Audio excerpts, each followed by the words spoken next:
क्या अगर जो सरकार नहीं बनाएगी इस कानून को, वो नहीं बनेगा, बाहर की लाश भी नहीं आएगी, नहीं बनेगा, बाहर लाश नहीं आएगी आपकी, कि मजदूर की लाश को नहीं लाएगा, बीवी होती है, बच्चा होता है, इसके माने कि लाभ लेने के लिए उसको जाके कहीं गाड़ी के चक्के में दबना पड़ेगा।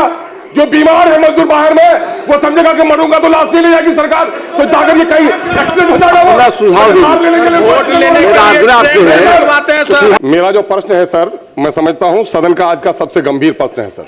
जवाब भी है। और सर नहीं सर, मैंने क्या कहा सर, बिहार के 70% लोगों के बच्चे प्रवासी मजदूर है सर, और मैं तत्कालीन मंत्री जीवेश मिश्रा साहब का शुक्रगुजार हूं कि मेरे प्रस्ताव पर उन्होंने विदेश में और देश के अन्य राज्यों में मरने वाले एक्सीडेंटल डेथ को घर लाने का इंतजाम किया है। मेरा साफ मांग है सर कि हमारे बिहार की आमदनी का स्रोत प्रवासी मजदूर है, और सरकार को मैं बधाई देता हूं कि उन्हें प्रवासी जोड़ा है अभी मजदूर वाले मंत्रालय में।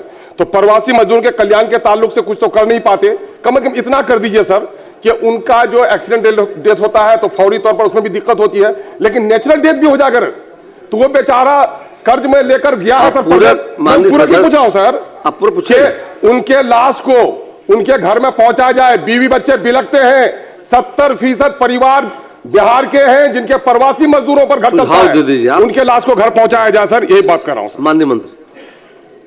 अध्यक्ष महोदय, अभी जो प्रावधान है महोदय, उसके तहत राज्य के बाहर अथवा विदेश में कार्य करने वाले असंगठित क्षेत्र के प्रवासी श्रमिकों की दुर्घटना स्वरूप अगर मृत्यु होती है महोदय, तो उनके पार्थिव शरीर को ससम्मान उनके घर तक पहुंचाने का जिम्मा सरकार उठाती है महोदय। अब माननीय सदस्य का ये कहना है कि राज्य के अंदर भी और बाहर भी नेचुरल डेथ से अगर मरते हैं तो उनके डेड बॉडी को अभी पहुंचाने का जिम्मा राज्य सरकार ले, अभी ऐसा कोई प्रावधान नहीं है महोदय। मंत्री महोदय, ऐसा कैसे हो जाएगा? मैं सारा सदन से वो किया जाए, मजदूर मरेगा सर, कमाने के लिए गया है, रोजगार नहीं दे पा रहा है, कमाने के लिए प्रदेश गया है, उसकी लाश को नहीं लाएगा, बीवी तड़पती है, बच्चा तड़पता है, कैसे लाश आएगी सर? नहीं होना चाहिए सर, ये नहीं, इस पर आपने बात को रखा नहीं सर। मंत्री जी अभी साहब जाइए, क्या अगर जो सरकार नहीं बनाएगी इस कानून को, वो नहीं बनेगा, बाहर की लाश भी नहीं आएगी, नहीं बनेगा, बाहर लाश नहीं आएगी आपकी, क्यों नहीं कीजिएगा मजदूरों के लिए काम? अपनी मजदूरों पर हो रही है, अपनी राय दे दी। मजदूरों का मामला सर, मजदूरों का मामला सर, नहीं सर, 70% वोटर है मजदूर। ईमान जी नहीं सर, मजदूर का मामला अपनी राय दे दीजिए। मजदूर विरोधी जो समर्थन नहीं करेंगे, अपनी राय दे दीजिए। बिहार देख रहा है मजदूर विरोधी लोगों को कि मजदूर की लाश को नहीं लाएगा, बीवी होती है, बच्चा होता है, इसके माने कि लाभ लेने के लिए उसको जाके कहीं गाड़ी के चक्के में दबना पड़ेगा। जो बीमार है मजदूर बाहर में, वो समझेगा कि मरूंगा तो लाश नहीं ले जाएगी सरकार, तो जाकर के कहीं एक्सीडेंट हो जाएगा। सुझाव लेने के लिए वोट लेने के आग्रह आपसे है, ईमान जी बोलने के बजाय विधायकों की तनख्वाह काट दीजिए, बोलने के बजाय सुझाव दे दीजिए सरकार को, सुझाव दे दीजिए। नहीं सर, क्या सुझाव क्या है? क्या सुझाव क्या आपका है? सुझाव क्या आपका? सुझाव दे दीजिए सर। विदेश में या अन्य प्रदेशों में जो मजदूर हमारे कमाने के लिए गए हैं, सरकार को वो मरे तो उनके नेचुरल डेथ में भी सर वोट के लिए क्या चर्चा की? मैंने अभी मौजूदा क्या प्रावधान है उसका जिक्र किया, लेकिन भविष्य में इस पर विचार नहीं किया जा सकता ऐसा तो मैंने नहीं कहा महोदय। विचार करने की संभावना से इनकार नहीं किया जा सकता महोदय, सम्यक विचार करेंगे महोदय। श्रीमती संगीता देवी, सरकार विचार करेगी, कृपया बैठ जाइए। सरकार विचार करेगी, सरकार कैसे बोलेंगे बताइए? सरकार आपके सुझाव पर सरकार विचार करेगी, कृपया बैठ जाइए।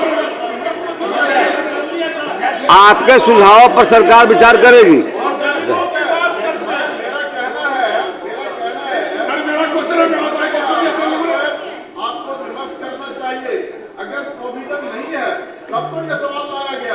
और प्रोविजन लाने के लिए लाया गया है, इसलिए सरकार से हम उम्मीद करते हैं, उनसे आग्रह करते हैं कि आप इसके लिए प्रोविजन बना दीजिए। सर जी मैं खत्म ही कर देता हूँ। अध्यक्ष महोदय, बड़ा स्पष्ट तौर पर माननीय मंत्री जी ने बताया विचार करेंगे, बिल्कुल सरकार को सुझाव दे, उस पर विचार करेगी सरकार। बात खत्म, इसमें विचार करने का हमारा इतना साफ। कभी लाएंगे ईमान जी, नहीं तो प्रदेश में बढ़िएगा, लाश नहीं आएगी। श्रीमती संगीता देवी बैठ जाइए। ईमान जी बैठिए, बात क्लियर हो। क्या बोले? चौधरी दीजिए, सुझाव दे दीजिए आप। नहीं आवाज आ रही, बोलिए। कि बाहर से जो मजदूर काम करते हैं मर जाते हैं तो उसका प्रावधान है। हम आपके माध्यम से सिर्फ मंत्री जी से इतना जानना चाहते हैं कि अगर प्रावधान है तो अभी तक आपके विभाग ने जो बाहर से आए गए मजदूरों को, कितना मजदूरों को आपने पैसा दिया है, सिर्फ इसको सदन को बता दें। इनको प्रश्न में है नहीं, हाल से संबंधित नहीं था, फिर भी माननीय सदस्य का जिज्ञासा है तो मैं बता देता हूँ महोदय। सुनिए सुनिए, मैं तो बता रहा हूँ, सरकार खड़ी है, बता रहा हूँ, सरकार आप खड़ी है, बैठिए, महोदय, सुन तो लीजिए। बैठिए, मैं बता सुन रहा लीजिए, हूँ, मैं बता रहा हूँ, सुनना चाहिए। अरे धैर्य रखिए आप महोदय, प्लीज सुन लीजिए। मैं बता रहा हूँ महोदय, मैं बता रहा हूँ महोदय, और बैठिए ना, मैं बता कुमार रहा जी, हूँ महोदय, बैठिए।